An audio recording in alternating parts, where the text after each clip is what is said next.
El Señor, a quien ama, disciplina. Repaso. Las lecciones del segundo y tercer trimestre de este tercer año del programa están muy ligadas entre sí. Las lecciones aprendidas al estudiar la restauración de Jerusalén no serán diferentes a las que veremos relacionadas con una iglesia viva y activa, que será el tema a estudiar en el libro de los Hechos, y al hacer énfasis en la obra del Espíritu Santo en y a través de la iglesia de Cristo.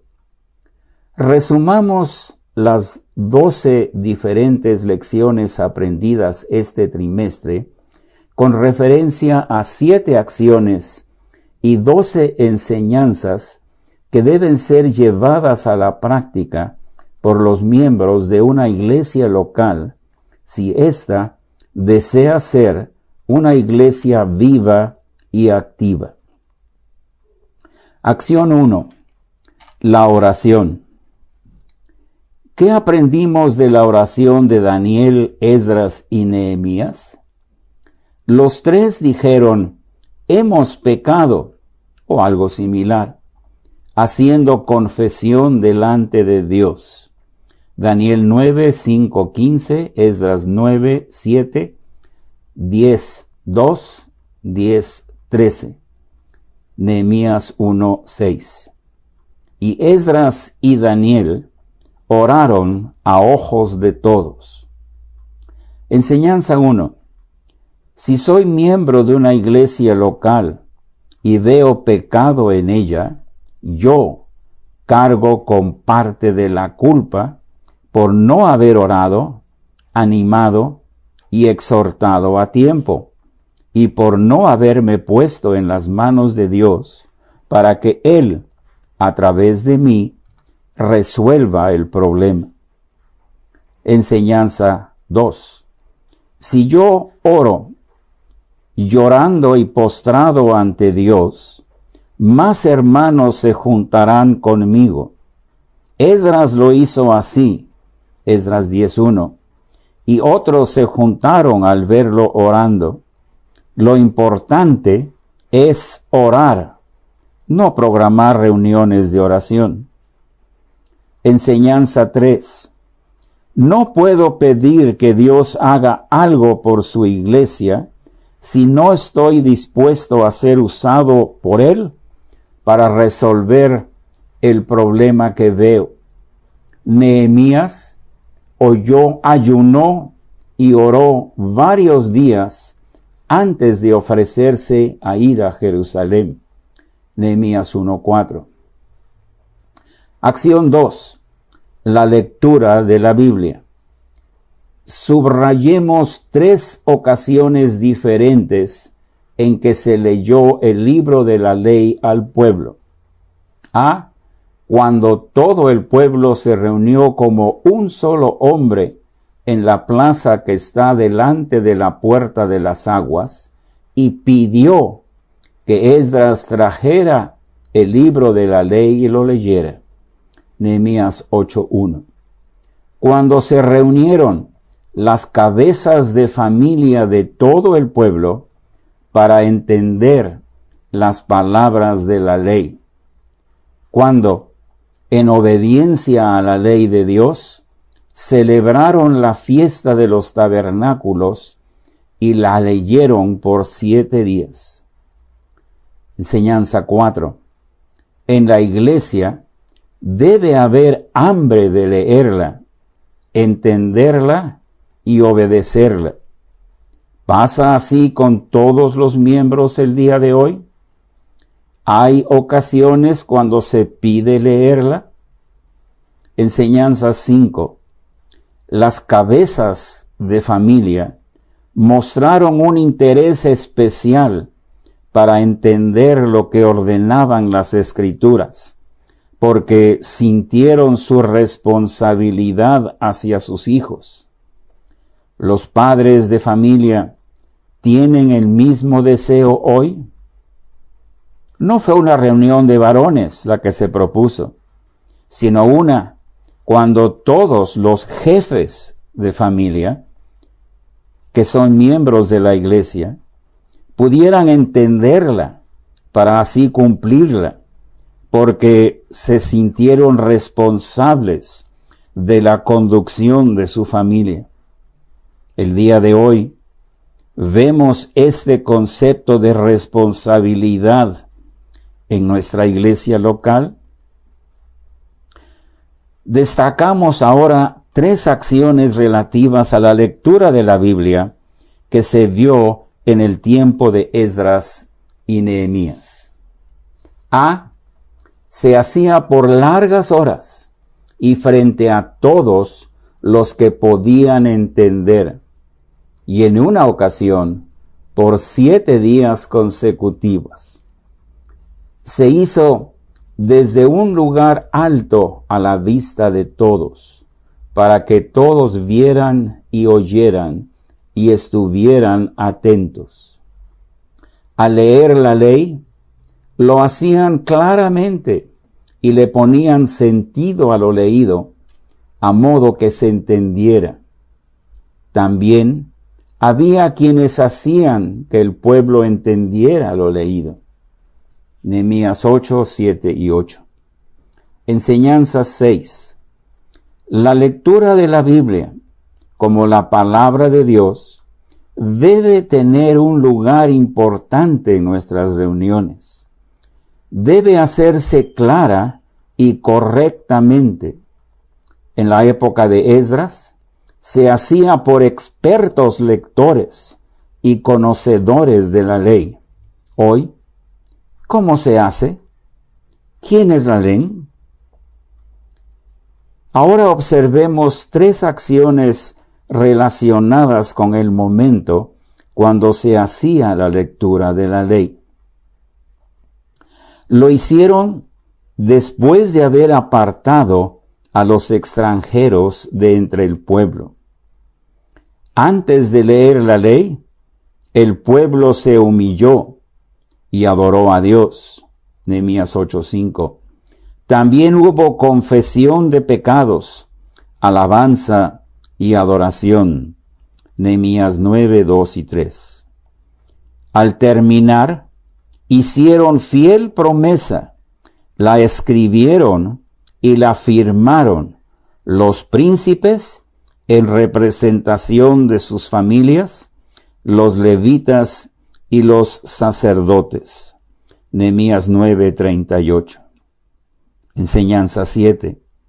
La lectura de la Biblia ha de hacerse en la hermosura de la santidad. Debe ser acompañada de confesión, alabanza y adoración, y su lectura ha de llevar a un fiel compromiso, hecho en presencia de todos. 3 acciones que considerar si las hacemos nosotros al leer la Biblia en nuestras reuniones. Acción 3. Cuidar la santidad. Relacionamos esto con 3 elementos que tuvieron que sacar de Jerusalén para que Dios se agradara con ellos.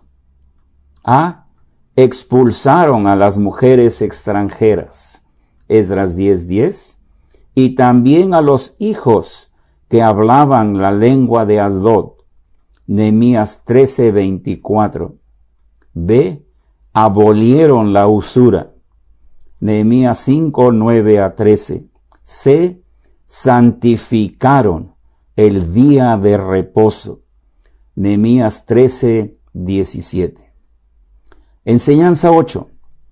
Aquí hay 3 cosas que eliminar, porque son pecado, porque ofenden a Dios y pueden traer su castigo sobre nosotros, su iglesia. A. Mixturas.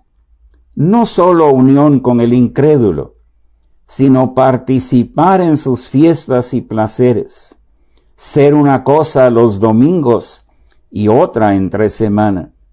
B. Egoísmo. No compartir lo que Dios me ha dado con mis hermanos.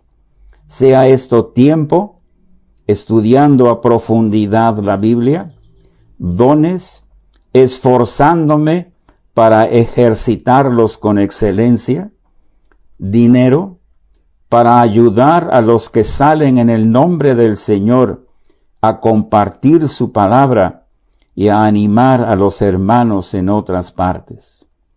Profanación. Tratar el día domingo como cualquier otro día. No separarlo para estar con Dios, oír su voz y exaltarlo como algo único y prioritario. Enseñanza 9. Primero es poner mi cuerpo sobre el altar en sacrificio vivo, santo y agradable a Dios. Romanos 12:1. Luego es edificar mi ser para que sea templo de Dios y morada del Espíritu Santo.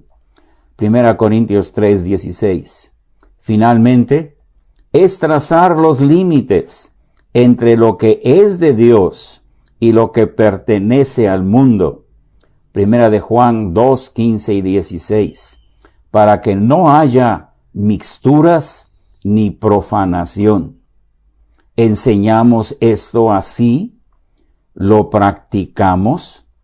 ¿Somos fiel ejemplo de ello a los hermanos que nos siguen? Podemos decir como Pablo, sed imitadores de mí, así como yo de Cristo. Acción 4. Organización de prioridades. En la reconstrucción de Jerusalén se observó este orden. Colocaron el altar sobre su base. Notemos que no dice edificaron. Si nuestro altar es Cristo, solo nos toca colocarlo en el sitio que le corresponde. Edificaron el templo, poniendo los cimientos, pero lo terminaron años después, habiendo sido amonestados y animados por Ageo y Zacarías.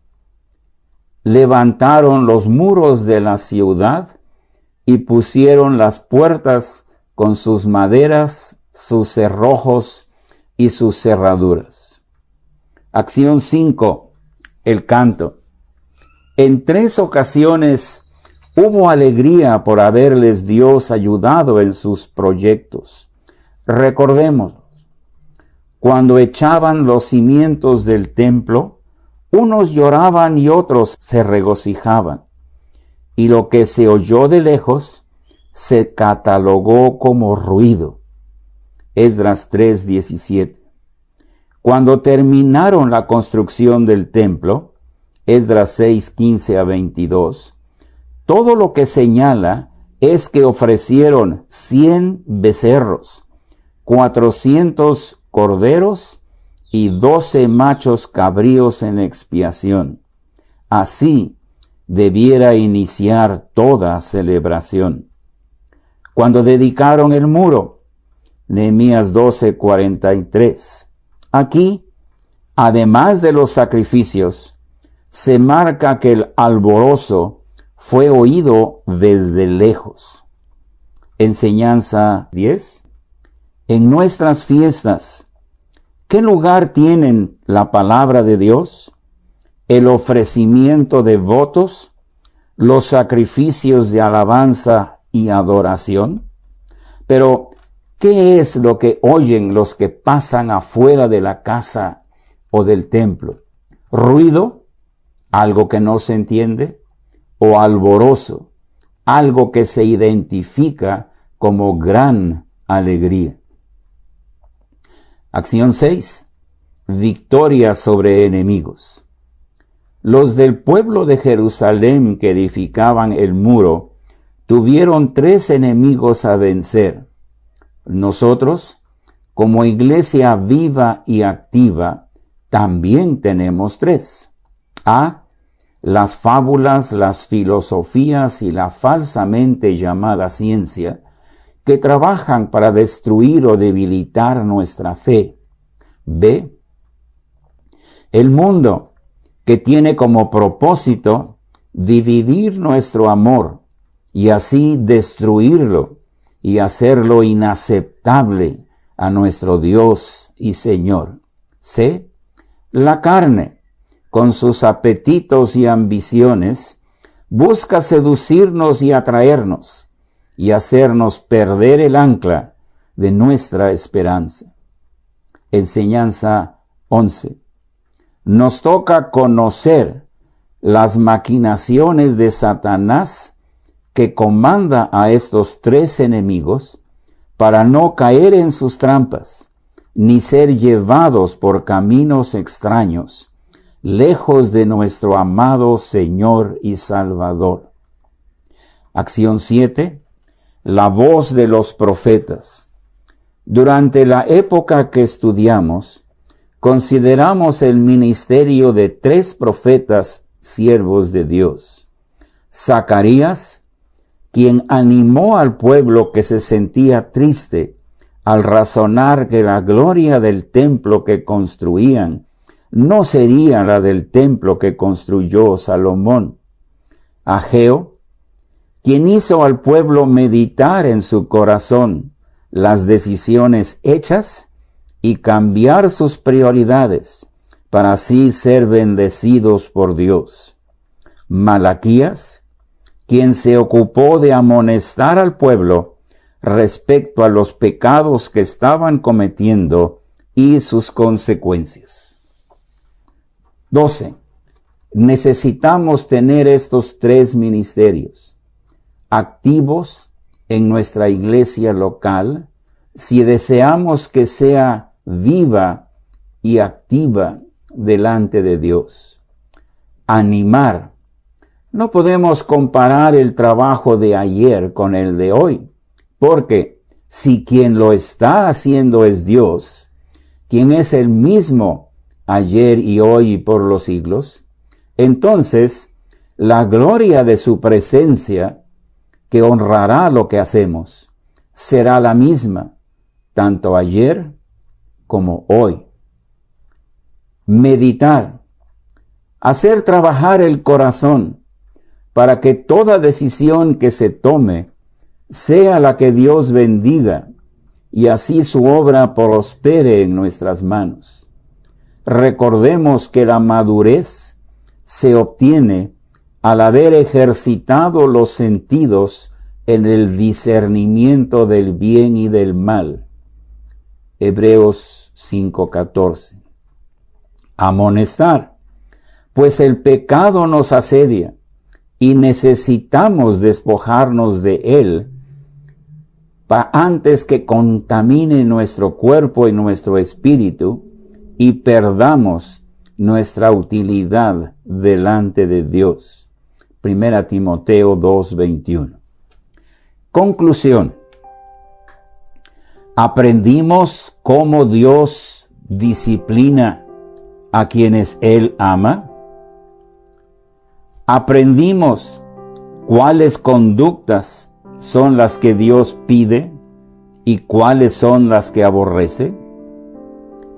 Aprendimos lo importante que es para nuestra vida el leer, entender y aplicar lo escrito en la Biblia. Aprendimos lo necesario que es orar y a hacerlo en la hermosura de la santidad. Aprendimos cuáles son las estrategias del enemigo y qué recursos tenemos para no caer en sus redes. Aprendimos la necesidad de animar, reflexionar y amonestar, y cómo hacerlo para obtener los resultados que Dios pide. Entonces, apliquemos lo aprendido a nuestra vida personal para que así podamos enseñarlo a otros el trimestre próximo.